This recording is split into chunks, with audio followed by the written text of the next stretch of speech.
औज़ुबिल्लाहिमिनश्शैतानिर्रजीम बिस्मिल्लाहिर्रहमानिर्रहीम।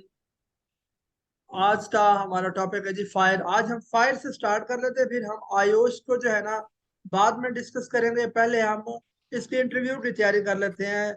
जितने भी जॉब्स हैं, अलग अलग जॉब के इंटरव्यू की तैयारी कर लेते हैं। ठीक हो गया? अच्छा जी, फायर वॉचर एक जॉब है। ठीक। अगर आप लोग ना अपने माइक बंद कर दें। अगर कोई क्वेश्चन हो तो माइक ऑन कर लीजिएगा, अदरवाइज बंद रहे। अच्छा, फायर वॉचर एक जॉब है जी। फायर वॉचर की पाकिस्तान में भी डिफरेंट इंडस्ट्रीज में डिमांड होती है। लेकिन आप ऑयल एंड गैस सेक्टर्स में जाते हैं, गल्फ कंट्री में जाते हैं, तो फायर वॉचर की बड़ी डिमांड है। 100-200 सीटें हर शटडाउन में आराम से होती हैं, वैकेंसीज जो है फायर वॉचर की। अब एक फायर वॉचर जो बंदा होता है, उसकी जिम्मेदारियां क्या हैं वो हम डिस्कस करेंगे फर्दर।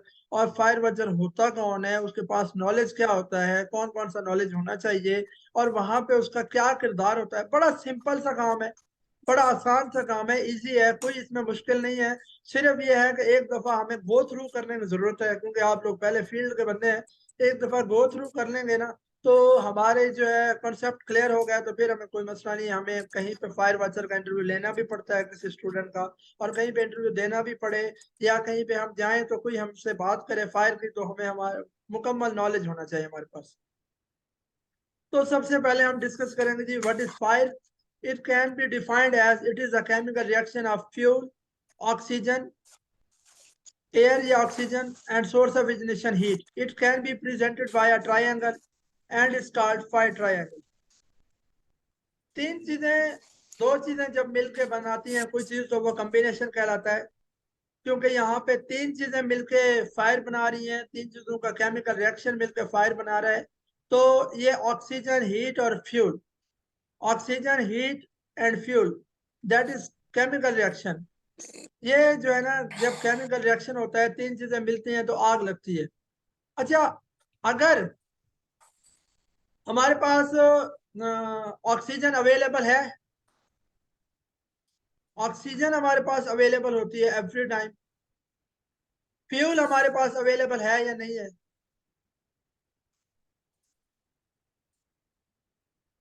वकास, आप मुझे बताएंगे कि क्या हमारे पास फ्यूल अवेलेबल है या नहीं है? जी जी, अवेलेबल है सर। जी बिल्कुल, ऑक्सीजन अवेलेबल है, हमारे पास फ्यूल भी अवेलेबल है। क्योंकि फ्यूल की क्या डेफिनेशन है, तो ऐसा तमाम मटेरियल जो जलने वाला हो, जिसको आग लग सके, वो फ्यूल कहलाता है। वो ये आपका मोबाइल हो सकता है, वो हमारे कपड़े हो सकते हैं, वो हमारा ये माइक हो सकता है, वो हमारे पास टिश्यू पेपर हो सकता है, डायरी हो सकती है, चेयर हो सकती है, ऑफिस में रखी हुई तमाम चीजें, ये सारी हमारी फ्यूल में काउंट होती हैं, क्योंकि इनको आग लग सकती है। ऑक्सीजन भी हमारे पास मौजूद है, फ्यूल भी हमारे पास मौजूद है, हमारे पास हीट नहीं है। अगर हम हीट भी साथ दे दें तो भी आग नहीं लगती, क्योंकि हम तीन चीजें, एक एक साइड पे हमने फ्यूल रख दिया, दूसरी साइड पे हमने ऑक्सीजन कर दिया, तीसरी साइड पे हमारी हीट हो गई, तो आग नहीं लगी। जब तक इनका कॉम्बिनेशन मिलाप नहीं होगा, जैसे ये तीनों चीजें आपस में मिलेंगी, आग लगती। फायर की समझ आई आपको? जैसे तीनों चीजें मिलेंगी, आग जी लगेगी। हीट, फ्यूल और ऑक्सीजन जब तक मिलाप नहीं करती, आग नहीं लगती। हमारे पास हीट भी मौजूद होती है कहीं पे, हमारे पास ऑक्सीजन भी मौजूद होते हैं, फ्यूल भी मौजूद होता है, जैसे मिलाप करेंगे आग लगती। और दो चीजें तो हमारे पास हर टाइम मौजूद है, ऑक्सीजन और फ्यूल। फायर की वजूहत कौन कौन अच्छा सी सर, होती है एक जी? जी जी, क्वेश्चन करें। सर इसकी कोई रेशो होती है फ्यूल की, ऑक्सीजन की और हीट की, कि इतनी रेशो होगी तो ये जाके आग लगेगी और इस रेशो से कम होगी तो वो नहीं लगेगी? नहीं नहीं नहीं नहीं, ऐसा कोई रेशो अभी तक इस तरह के कोई बात जो है ना डिस्कवर नहीं हुई लेकिन सर कि। ये बॉयलर में तो होता है कि एयर और ऑक्सीजन का जो कॉम्बिनेशन होता है इसमें रेशो होती है। वो किसी एक चीज की अलग, वो जो है ना स्पेसिफिक हो जाती है। जिस तरह कुछ गैसेस ऐसी होती हैं जिनकी स्पेसिफिक हो जाती है। लेकिन हम ओवरऑल फायर पढ़ रहे हैं, तो ये फायर तो हमारे घरों में भी होती है, सुबह सुबह हम आग जलाते हैं जी, तो नाश्ता मिलता है। ठीक है? बिल्कुल तो बिल्कुल बिल्कुल। फायर जब ओवरऑल पढ़ रहे हैं तो उसमें कोई रेशो नहीं है। हाँ, आप किसी इंडस्ट्री में किसी प्लांट पे जाएंगे और हर एक इक्विपमेंट की अलग से रेशियो, वो उनकी रेशियो अलग से होगी, लेकिन फायर की ऐसी कोई स्पेसिफिक रेशियो नहीं। Okay okay. जी।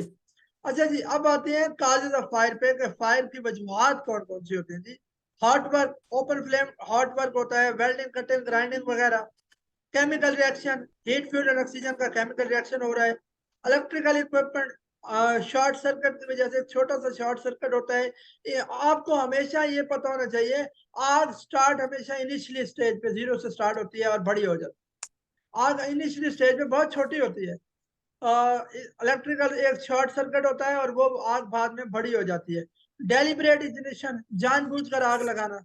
हमारे घरों में सुबह सुबह हमारी अम्माएं जो है वो डेलिब्रेट इग्निशन करती हैं, क्योंकि उन्होंने खुद जो है हमारे चूल्हे का स्विच ऑन करना है ताकि गैस है वहां से फ्यूल आए, और फिर ऑक्सीजन अवेलेबल वैसे होती है तो उसको तीली लगा देनी है, या सोर्स ऑफ इग्निशन देना, तो आग लग जाती है। स्मोकिंग, बहुत दफा ऐसा होता है ओके सर। गंदम की फसल हो या कमाद पकने का मौसम हो, और स्मोकर जो है अपना सिगरेट पी के वो आखिरी हिस्सा छोड़ के चला जाए तो वहां पे आग लग जाती है। Unsafe use and storage of flammable liquid and gases, cooking appliance, mechanical heat, ये सारी वजूहात है फायर। उसके बाद है जी क्लासिफिकेशन ऑफ फायर। अगर हम बात करें फायर की क्लासिफिकेशन की, कि क्लासिफिकेशन ऑफ फायर क्या है, तो पहले तो हमें पता ही नहीं होता कि जी फायर, क्योंकि एक आम बंदे को पता नहीं होता कि इसकी क्लासेस भी हैं। वो तो सिर्फ समझता है कि ये फायर है बस। लेकिन अगर हम पढ़ें तो क्लासिफिकेशन ऑफ फायर में क्लास ए फायर ऐसी फायर है जो solid combustible materials, non metals, would, paper, plastic, cloth, fibre, ये सारी जितने भी, अगर हमारे ऑफिस में देखा जाए तो सारा नॉन जो है सॉलिड कम्बस्टिबल मटेरियल पड़ा हुआ है। फिर क्लास बी फायर की बात करें तो ये फ्लेमेबल लिक्विड्स है, जिसमें गैसोलीन, ग्रीस और केमिकल्स। आपकी जिस इंडस्ट्री में अगर आप रहते हो वहां पे जो केमिकल लैब होती है वो भी क्लास बी फायर में आती है। केमिकल लैब में भी जो है क्लास बी फायर का मटेरियल होता है। फिर गैसेज हैं, ये एलपीजी, एलएनजी, सीएनजी, प्रोपेन वगैरह, ये सारी जो है फ्लेमेबल गैसेस क्लास सी में काउंट होती हैं। A B C D. और क्लास डी की बात करें तो ये मेटल्स हैं, लोहा, आयरन वगैरह, मैग्नीशियम, पोटाशियम, सोडियम, एल्यूमिनियम, ये सारा क्लास डी में आता है। और क्लास के जो होता है वो किचन फायर होता है, कुकिंग ऑयल वगैरह। कभी देखा तवे के ऊपर आग लगी हो या किसी कढ़ाई के ऊपर आग जी जी लगी देखा हो, है। वो वो जो आग होती है वो तवे या कढ़ाई को नहीं लगती, तवे या उसके कढ़ाई के ऊपर जो मौजूद ऑयल होता है ना उसको आग लगती है। और इलेक्ट्रिकल फायर, अच्छा मजे की बात बताऊं, आप इलेक्ट्रिकल फायर को अपनी याद दहानी के लिए क्लास ई लिखना चाहें तो ठीक है। अदरवाइज जो स्टैंडर्ड है वो ये कहता है कि लाइव इलेक्ट्रिकल इक्विपमेंट की वजह से जो आग लगती है ना वो इलेक्ट्रिकल फायर कहलाती है। Class A B C D के और इलेक्ट्रिकल फायर, ये हमारी फायर की क्लासेस है। आगे चलूं मैं? जी जी सर। अच्छा जी, सर फायर ये एक्सटिंग्विशर नोट है। कर ले थोड़ा सा, ये डी और के। एक मिनट। मैं आपको ये मिल जाएंगे नोट्स। ठीक है सर, आगे कंटिन्यू करें। ठीक है सर। ओके, आपने समझते जाना, नोट्स ये आपको मिल जाएंगे। अच्छा जी, हम आते हैं फायर एक्सटिंग्विशर पे। फायर एक्सटिंग्विशर क्या है? ये एक आग बुझाने वाली डिवाइस है, आग बुझाने वाला एक आला है। और fire extinguisher is an active fire production device. ये एक फायर प्रोडक्शन डिवाइस है, एक्टिव फायर प्रोडक्शन डिवाइस है, यूज टू कंट्रोल और एक्सटिंग्विश स्मॉल फायर, जिसे आप इस्तेमाल करते हैं काबू पाने के लिए या बुझाने के लिए। एक्सटिंग्विश बोलते हैं बुझाने को, और कंट्रोल बोलते हैं काबू पाने को। काबू पाने या बुझाने को, स्मॉल फायर, छोटी फायर को बुझाने या काबू पाने के लिए आप फायर एक्सटिंग्विशर यूज करते हैं। ऑफन इन इमरजेंसी सिचुएशन, अक्सर आप इसे इमरजेंसी के तौर पर इस्तेमाल करते हैं। It is not intended for use on an out of control fire, कि कोई बड़ी फायर हो जाए, आउट ऑफ कंट्रोल फायर जब हो जाती है फिर आप इसे इस्तेमाल नहीं करते। क्योंकि फिर आपको खुद को भी खतरा लाक हो सकता है, क्योंकि इनिशियली स्टेज ऐसी स्टेज होती है, आग हमेशा जीरो से स्टार्ट होती है। जैसे आग लगी वो छोटी सी होती है, फौरी तौर पर फायर एक्सटिंग्विशर उठाया और आग बुझा दी तो बुझ जाएगी। अगर वो बड़ी हो जाएगी तो फिर आउट ऑफ कंट्रोल हो जाएगी, फिर आपसे बुझेगी भी। इनिशियली स्टेज पे आप इसको बड़े अच्छे अंदाज से बुझा सकते हैं, अगर आपके पास नॉलेज हो कि ये फायर की क्लास कौन सी है और इसके लिए right type of fire extinguisher कौन सा है, तो आप आराम से बुझा सकते हैं। अब आता है टाइप्स ऑफ फायर एक्सटिंग्विशर। तो टाइप्स ऑफ फायर एक्सटिंग्विशर में जो है 5 टाइप्स हैं। नंबर 1 है जी water type fire extinguisher. Number 2 है foam type fire extinguisher. Number 3 पे DCP dry chemical powder fire extinguisher. CO2 carbon dioxide fire extinguisher और वेट केमिकल फायर एक्सटिंग्विशर। ये 5 टाइप फायर एक्सटिंग्विशर की हैं। अब हम जाते हैं जी इनकी डिटेल्स में, लेकिन इनकी डिटेल्स में जाने से पहले मैं आपके साथ कुछ और शेयर करता हूँ यहाँ पे।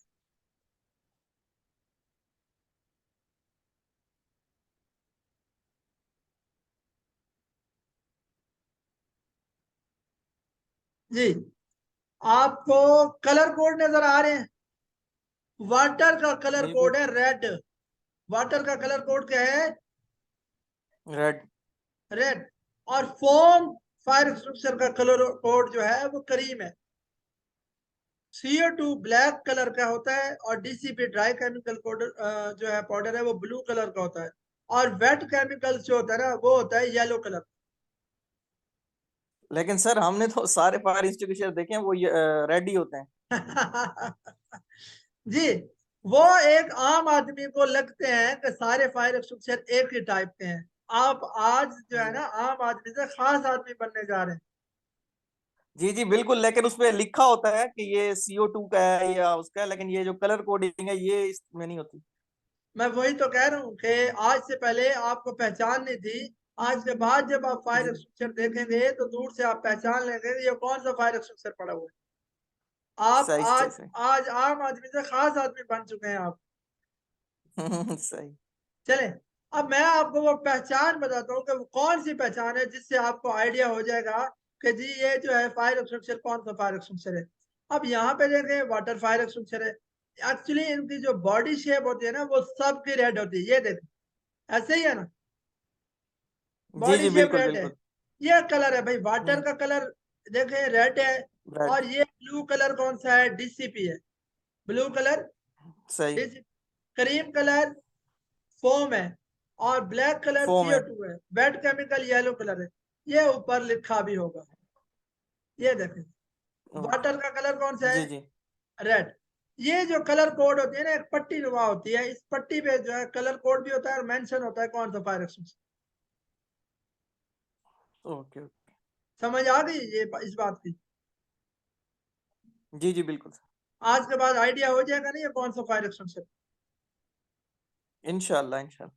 चलें, अब इसके बाद हम एक और चीज डिस्कस करते हैं, बड़ी इंपॉर्टेंट है वो। क्या आप लोगों को आइडिया है कि how to use fire extinguisher? Fire extinguisher को इस्तेमाल कैसे करना है, आज से पहले कोई आइडिया है? जी जी बिल्कुल सर, इसमें हाँ, ये जो है ना इसके लिए हम एक पास फार्मूला यूज करते हैं। पास, PASS। पास, पहले P से मुराद होता है पुल द पिन, कि हमने पिन को खींचना है। A से मुराद होता खींचना है है। Aim the nozzle at base of fire, पे हमारी जो नोजल होती है ना उसका एम होना चाहिए फायर की जड़ में। फायर की जड़ में नीचे होना चाहिए, ना के ऊपर होना चाहिए। हमारी जो नोजल है उसका सही। एम होना चाहिए फायर की जड़ में। और एस जड़ से में। मुराद स्क्यूज द हैंडल, हमने हैंडल को प्रेस करना है। और एस अस्सलाम एस वालेकुम से सर भाई। Murad keep nozzle from side to side, के आपने वालेकुम। नोजल को इर्द गिर्द जो है वो जी हिलाना जी है। सर भाई। हेलो।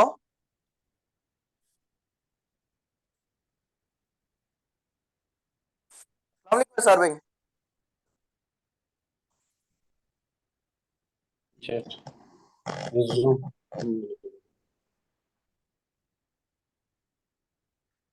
चले, ये हमारे पास है जी पास फार्मूला। हमने पिन को खींचना है aim the nozzle at base of fire, हमारी जो फायर की बेस है वो होनी चाहिए, फायर की बेस की तरफ हमारी नोजल होनी चाहिए। और हमने स्क्यूज द हैंडल, हैंडल को प्रेस करना है, sweep nozzle from side to side, और हमने नोजल को इर्द गिर्द हिलाना है।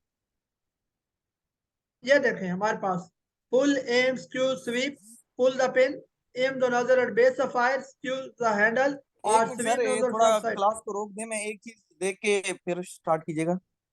जी जी बोले।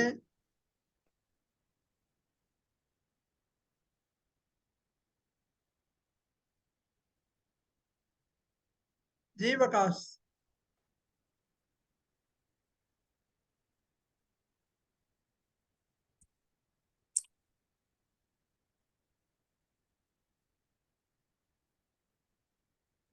सर फिर वॉइस का थोड़ा सा प्रॉब्लम है ना, मैंने उसको।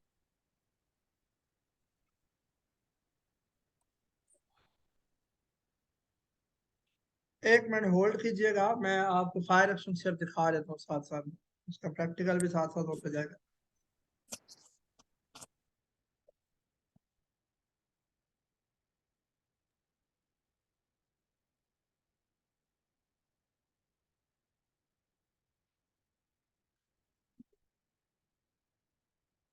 हमारे पास एक फार्मूला है जी, पास पुल द पिन। तो हमने ये फायर एक्सटिंग्विशर है मेरे पास, हमने जनाब यहाँ पे एक सील लगी होती है और यहाँ पे एक पिन होती है, तो हमने उस पिन को बाहर खींच लेना है। जब हम पिन को खींच लेंगे तो हमारी जो इस नोजल का मकसद होना चाहिए ना, इस नोजल का मकसद फायर की जड़ में होना चाहिए। ऊपर करेंगे तो आग किस तरह बुझेगी, जहां नीचे आग होगी इसको हम नीचे की तरफ करेंगे। फिर एक्सक्यूज द हैंडल, तो आपने इस हैंडल को प्रेस करना है, और ये हैंडल तब प्रेस होगा जब आप इसकी पिन खींच लेंगे। पिन खींचने नहीं खींचेंगे तो हैंडल प्रेस भी नहीं होगा, जितना जोर लगाएंगे हैंडल प्रेस नहीं होगा। जैसे ही आप जो है पिन बाहर निकाल लेंगे तो हैंडल प्रेस हो जाएगा। जब हैंडल प्रेस हो जाएगा, इसके अंदर स्प्रिंग है और ये मटेरियल बाहर आएगा। फिर आपने इस नोजल को इर्द गिर्द हिलाना है, sweep nozzle from side to side. ये बात समझ आ गई आप लोगों को? जी जी सर, आ गई है। यस चले सर। चले यहाँ पे ना सर नोट्स नहीं, नोट्स में शामिल नहीं है। एक और चीज मैं आप लोगों को, फायर एक्सटिंग्विशर मेरे पास है तो मैं बताता चलूं कि फायर एक्सटिंग्विशर की इंस्पेक्शन भी होती है। जिस तरह एक जी जी सवाल है ना कि how to use fire extinguisher, इस तरह एक सवाल होता है how to inspect fire extinguisher. आप कैसे चेक करेंगे ये फायर एक्सटिंग्विशर सही है, यूज का काबिल है या नहीं है, सर, उसके इसकी बारे ये में। गेज होती है। जी जनाब, एक प्रेशर गेज होती है, और जी यहाँ से। और हमने इसकी बॉडी शेप तो चेक करना है, बॉडी शेप ओके है। अच्छा, इसकी जो नोजल है क्या वो लीकेज या डैमेज वगैरह तो नहीं है? ओके, वो भी नहीं है।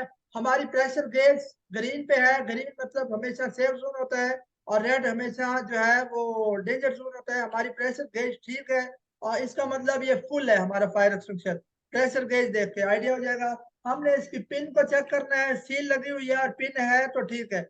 मेन चीज होती है प्रेशर गेज और सील, आपकी पिन। और नंबर थर्ड पे होती है आपकी पिन के बाद ना, नंबर थर्ड पे date of expiry. Date of expiry कौन देता है? डेट लिखी होगी, डेट ऑफ एक्सपायरी कौन लिखेगा? डेट ऑफ एक्सपायरी जो है वो आपका क्लाइंट आपको लिख के देगा। आप जिस क्लाइंट में जिस जगह पे काम कर रहे हैं उसने आपको, कोई क्लाइंट आपको महीने के लिए वैलिड कर देता है, कोई क्लाइंट आपको 6 महीने के लिए वैलिड कर देता है। कोई चीज 6 महीने की वैलिडिटी है, 6 महीने बाद दोबारा वो चेक करेगा, फायर एक्सटेंशन ओके है, सील लगी हुई है, पिन लगी हुई है और गेज ओके है, उसने फिर आपको 6 महीने की एक्सटेंड डेट कर दी। कोई आपको 1 महीने के लिए, कोई 2 महीने के लिए, कोई 3, डिपेंड्स करता है कि क्लाइंट क्या चाहता है। तो इस पे डेट ऑफ एक्सपायरी पे कंप्रोमाइज हो जाता है, बाकी सील और गेज पे no compromise.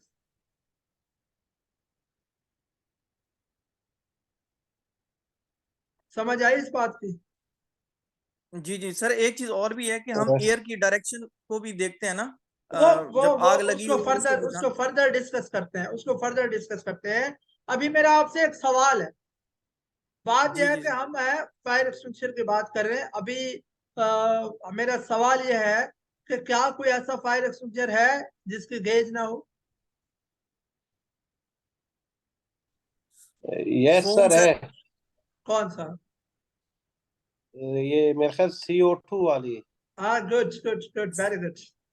CO2 fire extinguisher एक ऐसा फायर एक्सटिंग्विशर है जिसके अंदर गेज नहीं होती, क्योंकि ये ड्राई आइस की तरह होता है। इसका टेम्परेचर इतना ज्यादा माइनस में कोल्ड होता है कि जनाब आप इसकी प्रेशर गेज को 100 पर करते हो, ये 0 पे चली जाती है। आप इसकी प्रेशर गेज को ऊपर ले आते हो, ये फिर 0 पे चली जाती है। इस वजह से आपने इसकी गेज निकाल के बाहर फेंक दी, क्योंकि अगर 0 पे रखना है तो आपको इस्तेमाल नहीं करना, इस वजह से गेज ही निकाल दी। अब इसको आपने इंस्पेक्ट करना हो तो इसकी आपने सील देखनी है।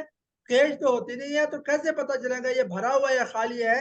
तो आपको इसके वजन से आइडिया हो जाएगा, हाँ यार वजन वेट है, से आएगा। खाली है या भरा हुआ है, वजन से आइडिया हो जाएगा, वेट से आइडिया हो जाएगा।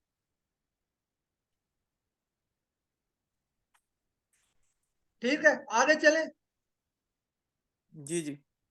अब जब आप फायर एक्सटिंग्विशर से आग बुझाने के लिए निकलेंगे तो आपने फायर एक्सटिंग्विशर बुझाने का तरीका सीख लिया। Pull the pin, aim the nozzle at base of fire, जैसे आपने पिन खींचनी है, आपकी जड़ सर का एक जो चीज, है। एक क्वेश्चन मेरा भी है सर। आप मुझे बात कंप्लीट करने दें, हो सकता है आपके क्वेश्चन का जवाब मैं दे जाऊं। नहीं, वो जो पीछे वाली बात की है उसी से रिलेटेड है। मैं मुझे एक दफा बात कंप्लीट करने दे, सारे क्वेश्चन का जवाब देखने दूंगा। चले ठीक है, ठीक है, ठीक। अच्छा, अब होना क्या है कि जब आप जाते हैं ना उसको आग बुझाने के लिए, तो आपने आवाज लगाने जाना है, फायर फायर फायर फायर, और आग अपना फायर एक्सटिंग्विशर यूज कर लेना है। जैसे फायर एक्सटिंग्विशर यूज कर लेंगे, उस श्राउड का फायर फायर का जो है आपने कहना है, जैसे फायर आग बुझती है आपने बोलना है फायर आउट। ये आपने फायर एक्सटिंग्विशर उठाया हुआ है, इसको आपने नोजल को पकड़ा हुआ है, आपने फायर फायर फायर करते जाना है, इसको आपने प्रेस कर देना है। जैसे मटेरियल निकलेगा फायर एक्सटिंग्विशर से, आग बुझ जाएगी, आपने आवाज लगानी है फायर आउट। उस श्राउड लगाने के दो फायदे होते हैं। पहला फायदा ये होता है कि कोई ऐसा बंदा आपकी आग की जद में आने वाला है, उसका मुंह दूसरी तरफ है, उसे पता ही नहीं है कि आग लगी हुई है, तो वो खुद को सेव कर सकता है। एक और फायदा ये हो सकता है कि आपका दोस्त कोई और उस फील्ड में, कोई और उस लोकेशन पे, इंडस्ट्री में, जो इस फायर की ट्रेनिंग याफ्ता बंदे होते हैं बहुत सारे, तो वो भी बंदा आके फौरी तौर पर आपकी हेल्प के लिए कोई और फायर एक्सटिंग्विशर दूसरा उठा के आग बुझाने में मदद कर सकता है। अच्छा, इसमें अब सेफ हैंडलिंग ऑफ फायर है, वो मैं आपको दिखा देता हूँ। देन आपने जो है ना क्वेश्चन करने हैं मुझसे। एक चीज आज मैंने छोड़ दी है, वो चीज मैं आप लोगों को पढ़ाऊंगा कल।